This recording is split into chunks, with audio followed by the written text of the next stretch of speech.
Sir, आज मैं इस सदन में ये मांग रखता हूं कि जैसे इंडियन वोटर के पास राइट टू इलेक्ट है, वैसे ही राइट टू रिकॉल भी होना चाहिए। अगर देश का मतदाता अपने नेताओं को हायर कर सकता है तो वो नेताओं को फायर करने की शक्ति भी उसे मिलनी चाहिए। Sir, right to recall is a mechanism that empowers the voters to de elect a नेता representative before the tenure ends if he fails to discharge his और हर ड्यूटी। सर, हम एमपी एमएलए चुनते हैं, उसके बाद अगर वो काम ना करे, अपने वादे भूल जाए, जनता से दूर हो जाए, तो 5 साल तक इंतजार करने के अलावा जनता के पास कोई ताकत नहीं है। कोई इंटरिम प्रोविजन नहीं, कोई अकाउंटेबिलिटी नहीं, कोई परफॉर्मेंस रिव्यू नहीं, कोई करेक्टिव ऑप्शन नहीं। चुनाव से पहले नेता जनता के पीछे और चुनाव के बाद जनता नेता के पीछे।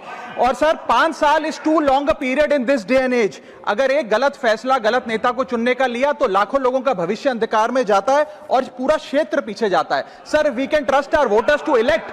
हमें अपने मतदाता पे विश्वास करना चाहिए कि वो अपनी गलती बदल भी सके राइट टू रिकॉल की ताकत से।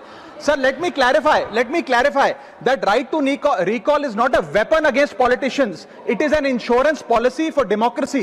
और भारत के संविधान में जब आप राष्ट्रपति को इंपीच कर सकते हैं टेन्योर के दौरान, उपराष्ट्रपति को हटाने का प्रावधान है, जजों को इंपीच करने के लिए प्रोसेस लेट डाउन है, यहां तक कि रूलिंग गवर्नमेंट के खिलाफ नो कॉन्फिडेंस मोशन लाकर आप सरकार बर्खास्त कर सकते हैं। तो एमपी एमएलए अगर आपका नॉन परफॉर्मिंग है तो उसको हटाने के लिए क्यों नहीं राइट टू रिकॉल मतदाता को देना चाहिए।